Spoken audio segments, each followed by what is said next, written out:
All right, so today we're going to be talking about how to become a NoCode God.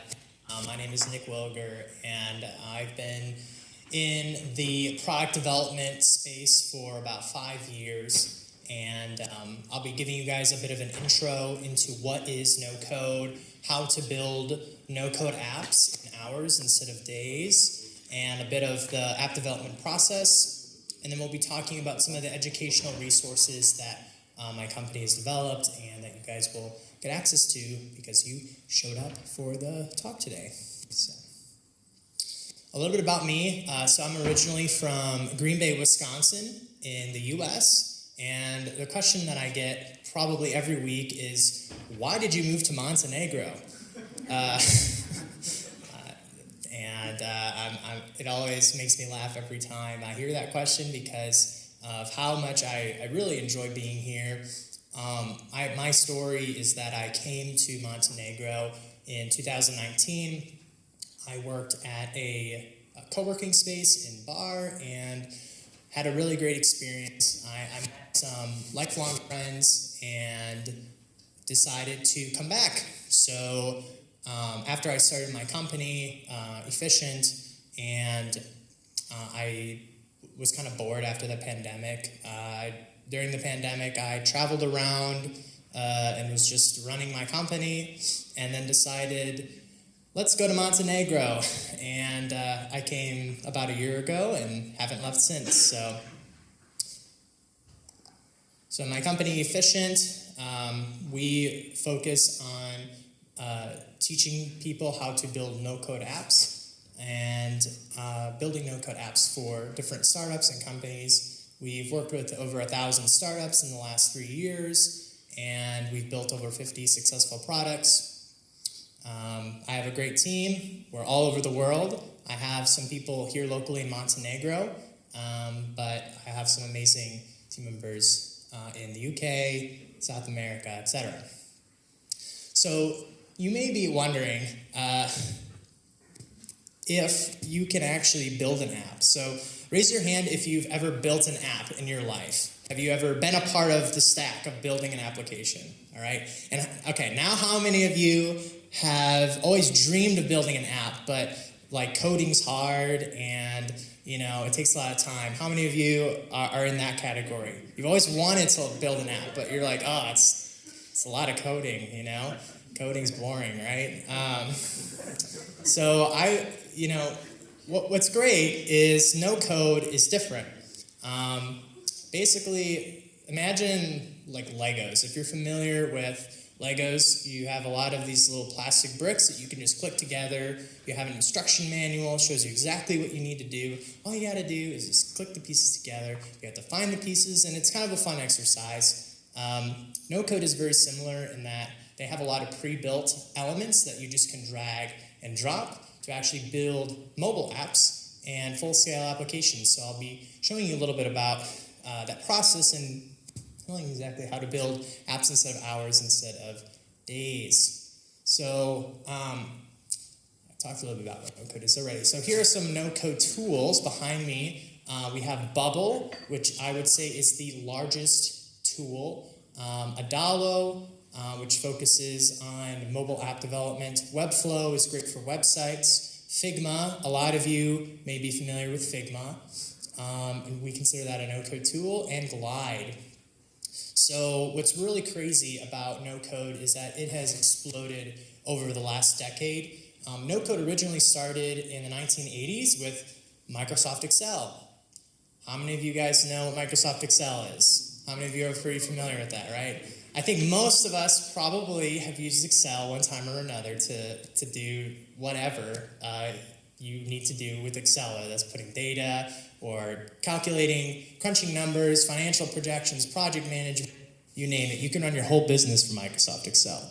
So these tools are Microsoft Excel on steroids. So, for example, Bubble, it took them about a decade to get 1 million users on their platform. And then in 2021, they doubled to 2 million users. So 1 million users in 1 year. It's exploding. They have a partnership with Microsoft now, and things are just getting started with the no-code industry.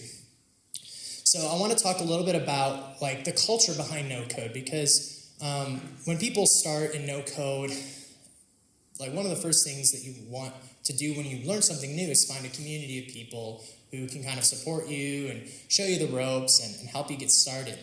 And what's really great about the NoCode culture is that people in the NoCode community are all like super nice people, to be completely honest. Like I've never met someone in the NoCode space who wasn't trying to improve themselves, wasn't trying to build something interesting, wasn't trying to get out of working at a cafe or, you know, being an Uber driver or something like that.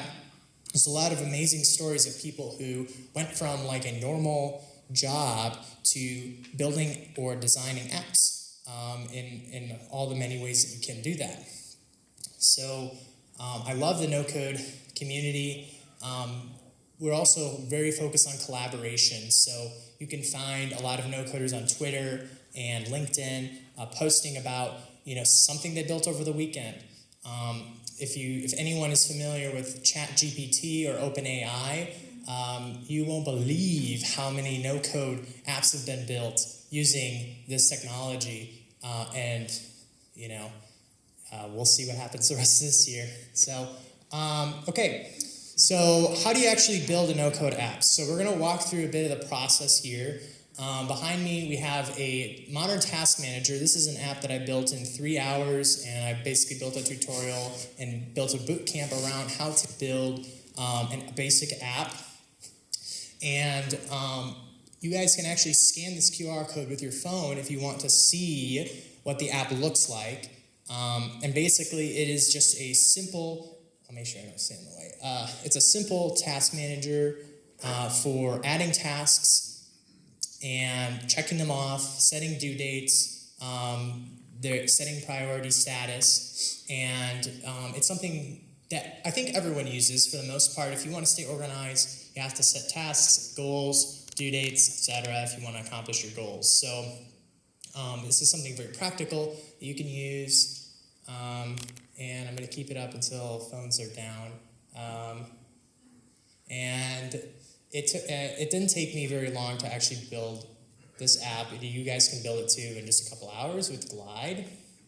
So I'll talk a little bit about the process. So if you're familiar with traditional development, everything I'm about to say for the next 10 minutes is going to sound very familiar to you. But if you are not used of developing apps, and this is all going to be a lot of overwhelming information, so be prepared. So the first thing when it comes to app development is you need to create a scope of work. You need to define kind of the who, what, where, and why in a problem statement. So typically this can be called a user story. But basically we're trying to get an idea of what is the business case for this application? What is this application going to do? What's the problem it's solving? Why are people going to pay money for this application? And up here we have kind of a template that I've developed and used for myself and educating, and then also when I give this to my clients to fill out, to basically tell me, what do you want your app to do? And you won't believe how hard it is to get that out of people. So we recently actually just built an AI proposal coach that will basically coach you on writing a great proposal or scope of work. So you enter in a basic description, it generates all of the features for your app, and then you go through and actually add some more details, and it rewrites them for you, and then gives you an estimate of hours and price and everything. And that's based on this template behind me. The next step, after you've kind of have a project plan showing you who, what, where, and why, and then a list of features and different pages that you want to actually build, then you get to what I like to say is the fun part, all the creatives in the room. If you like colors, if you like drawing, art, anything like that, this is where you're probably going to want to hang out. Figma is a great tool for basically showing the look and feel of your app.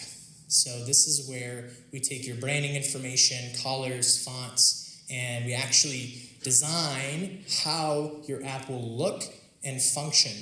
And so typically the first thing that you're going to want to start with is something called user flows or user journeys, and then eventually what you'll end up getting is boxes with arrows. So when you're just starting out, if you haven't built an app before, typically you'll create like, if you have a couple different pages for your app, let's say we're building this modern task manager app, you have a sign up, login page, you have a home page to view your tasks, and then you have a details page.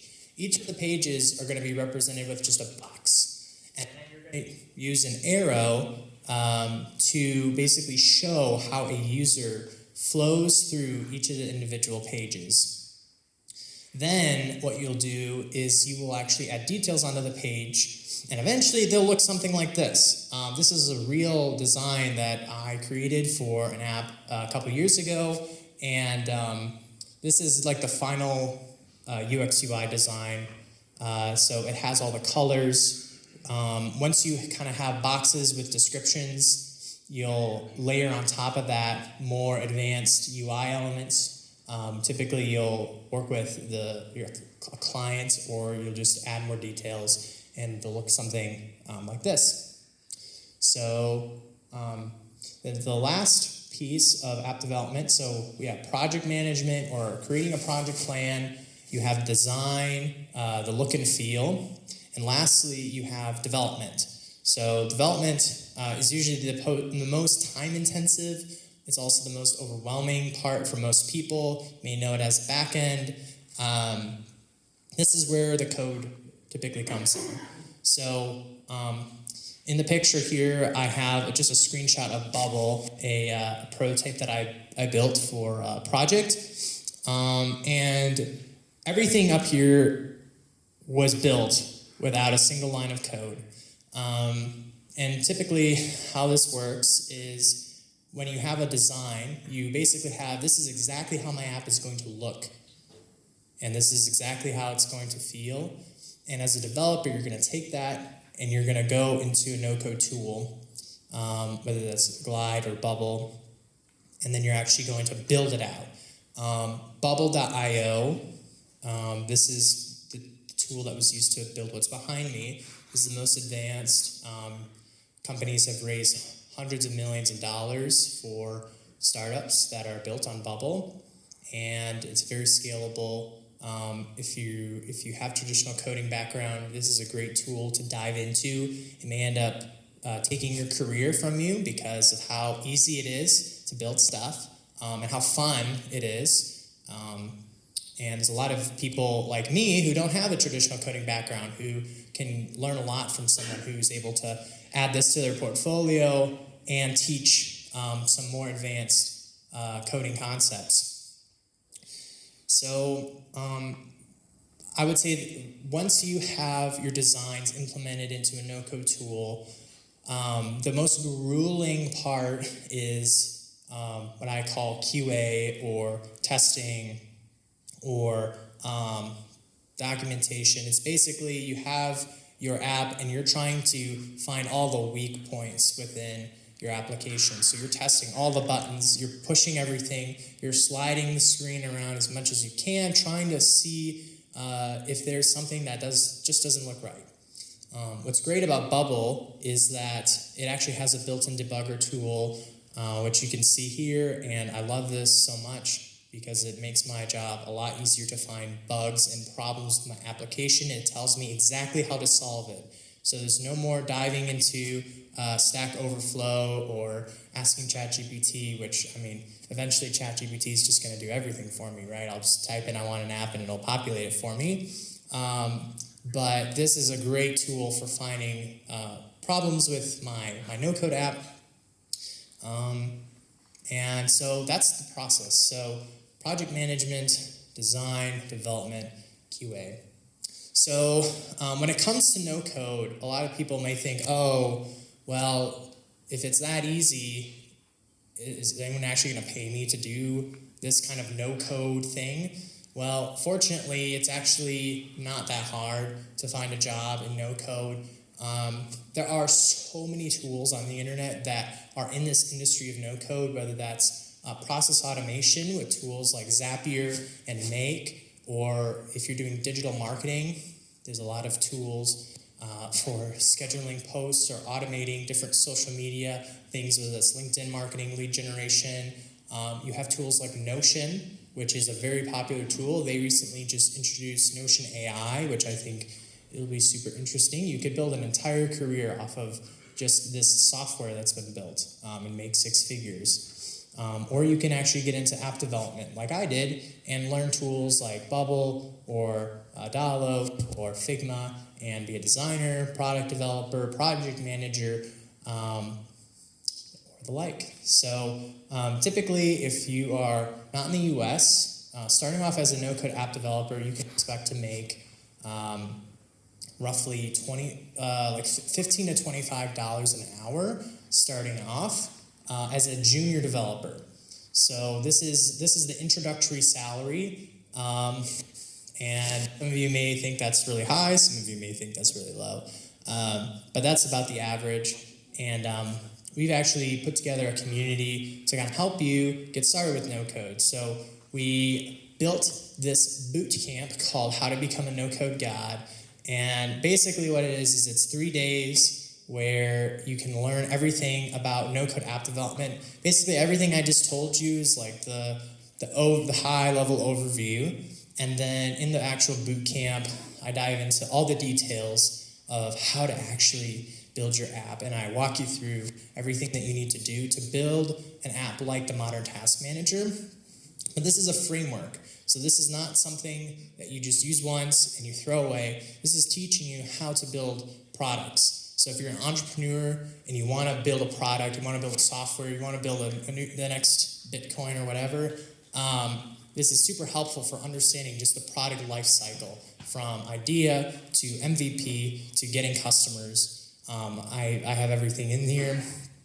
And you guys will also be able to get access to our ebook. So I wrote this ebook. It's kind of a funny story. Basically, we were trying to figure out how to get people interested in NoCode.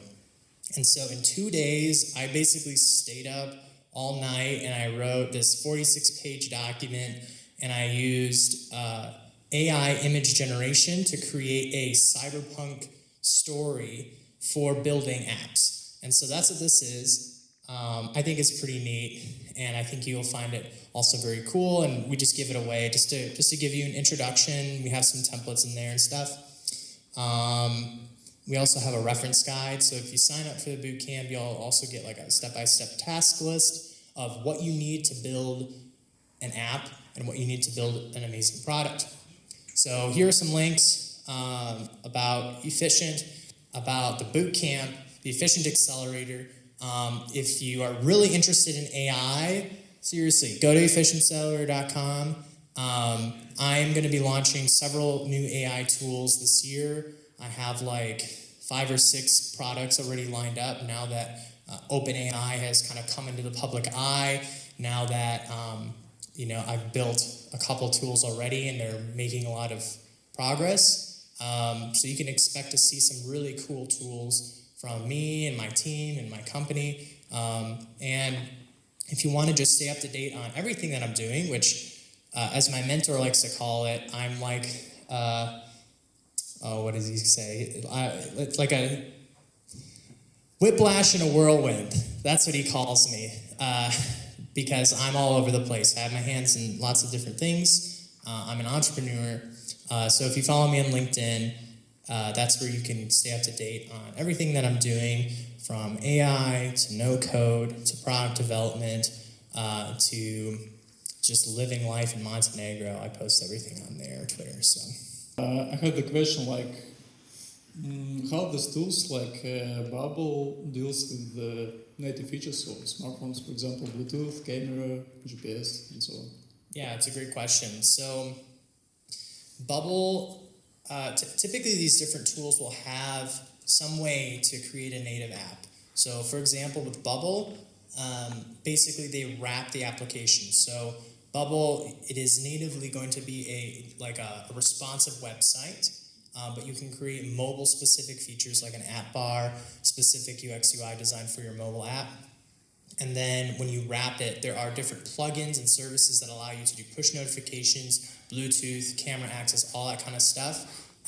There are companies devoted to basically supporting mobile apps. So there's one called Zero Code, which is in Croatia. They're one of the largest no-code agencies and plugin development teams. And basically you pay so you build your app, you pay $300, and then they give you access to any mobile feature that you may need for your application, from pictures to you can even do heartbeat sensors and stuff like that with a watch, a smartwatch or something. So it's possible to make an application that looks like and feels like a native app.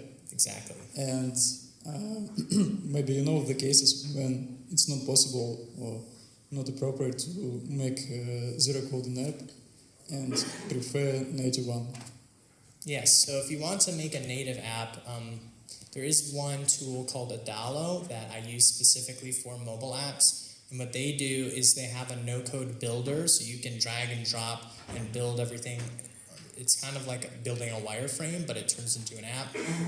And when you actually submit it, it will take the code that's written in, and I don't know it off the top of my head, but it converts it to React Native and it deploys it to the App Store. So they do it all behind the scenes. I don't know their exact technical process, but it does get converted to native code. So. Okay, thank you. Hello. Thanks for a great speech, and my question is about Flutterflow. I'm sure you've heard about this tool, and AI is a significant part of this tool. Do you use it in your work, and if yes, do you have cases, and what's your opinion about Flutterflow? Thank you. Yeah, so great question. So Flutterflow is another one of the tools in the no-code ecosystem. I've played around with Flutterflow, but the biggest issues I've found with Flutterflow is the feature capability and scalability. So there's a lot of tools like Flutterflow, although it's funny you bring it up because I keep hearing it over and over again. People are using Flutterflow to build apps and websites. But when I've tried it and I've compared it to Bubble, Bubble's just been so much farther ahead in terms of building enterprise applications or speed of development that I've stuck with Bubble. And until Flutterflow can prove itself over a long period of time, then I will switch.